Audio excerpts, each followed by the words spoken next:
Hey, Rick Chapo here with DMCA Today, just cutting a video on the changing world of copyright. So we had some big news out of Europe this week on copyright, and it really points to the copyright wars, the fight that's going on between content creators and user-generated content. And the field is shifting. So it's important if you own a website or an app, or you're just online reposting memes or what have you, that you understand what's going on. So we have two parties that are fighting here, creators and advocates of free speech, people who are using content online, reposting it, that kind of a thing. And both have very solid arguments. For creators, well, if you spend 3 months writing a book, shouldn't you have the right to benefit from it financially? And I think the answer is yes, you should. It takes a lot of creativity, a lot of time and effort, blood, sweat, and tears, if you will. So yes, you should benefit from it. Now, on the other side of the ledger, the internet, shouldn't it be the free flow of information? Shouldn't we really value free speech and try and promote, an online community, the exchange of ideas and what have you? And I think most people would say yes as well.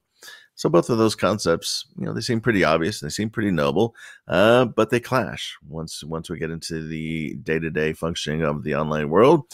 The question is, which one should be favored over the other, because there are a lot of areas where both can be claimed.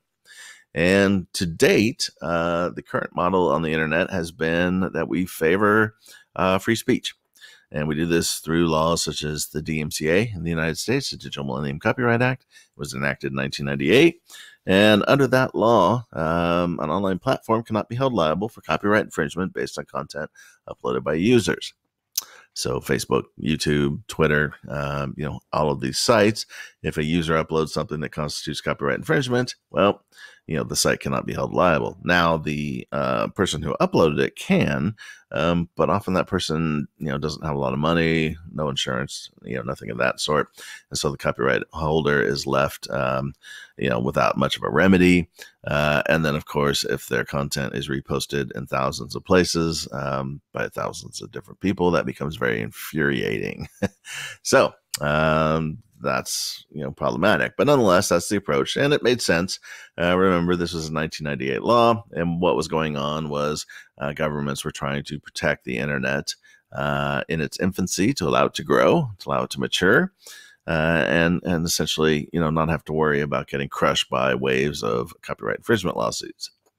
So flash forward 20 years, and the question now is the internet mature enough that we don't really need those safe harbors, or that we can start pulling them back? And the answer to date has been no, but that changed this week. So the copyright directive in the EU was passed on March 26, 2019, passed by about 70 votes. And what that directive said in a particular article, Article 13, is that platforms that move quote unquote large amounts of data are essentially going to have to filter out infringing content from uploads by users.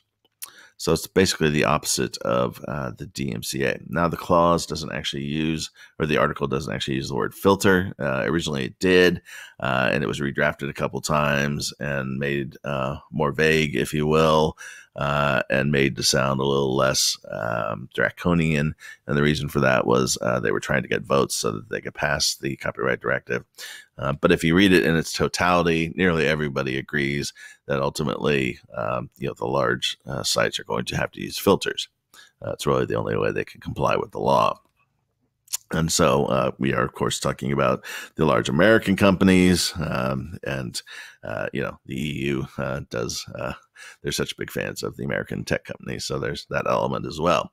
But nonetheless, what's going on is we're seeing that there's going to be filtering now, and the concern from a lot of people is, well, how much filtering? And you have to worry a little bit, because these sites, they're for-profit businesses. So how much risk are they going to be willing to take on? If then when they put these filters up, it would seem logical that if a piece of content has even a whiff of potential infringing material in it, well, the filter will block it. And unfortunately, that's going to mean a lot of content that is not infringing, or to which there are free use defenses, to the infringement claim. Well, a lot of that material is going to get blocked, and it's not going to get shared, and it's not going to get, be made available to people, a large audience.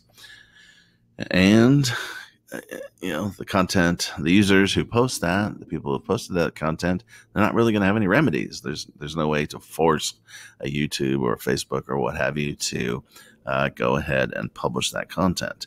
And so it's going to be interesting, because now we have a approach used in the EU, which completely contrasts with the approach used in the US and other countries. And so most people are wondering what's going to happen. We've also heard of we've already heard of the EU copyright directive referred to as the meme killing law. And that's certainly true. Memes are pretty much going to be dust. And the reason for that, of course, is memes almost always incorporate some form of copyrighted material. So, for instance, Michael Jordan crying is a pretty popular one. It was a photograph taken at one time, and the photographer that owns that content owns the copyright to it. The guy who took that photographer, or the woman, whoever it was, they automatically own the copyright in it. And so every time that somebody takes it and essentially, creates a derivative work where they incorporate it in some kind of meme on some other subject, well, arguably there's an infringement claim that can be made there. Now, whether it's actually made or not is another question. But for Facebook or YouTube or whoever, when they're filtering content that's being uploaded, if they see that, it's probably pretty likely they're going to not allow it to be uploaded because they don't want to assume the potential liability that might come with doing so. And that's, that could be a big chilling issue for free speech. The thing to understand about copyright infringement is it's often difficult to determine. It's difficult to determine if there's infringement, and then it's difficult to determine if there is a legitimate defense to that infringement claim. And in fact, copyright infringement cases are decided on a case-by-case basis using 4 different factors, and the 4 factors are kind of fuzzy, and you get a lot of decisions on what seem to be very similar factual situations where the decisions differ greatly. Sometimes they find it's a fair use defense situation. Other times they find it's not.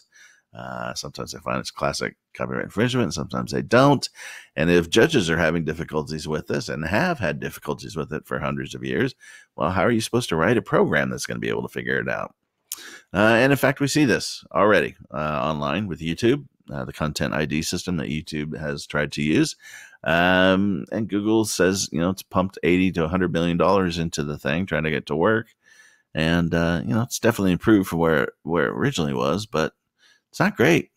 A lot of infringing material gets through, and a lot of material that is not infringing gets blocked.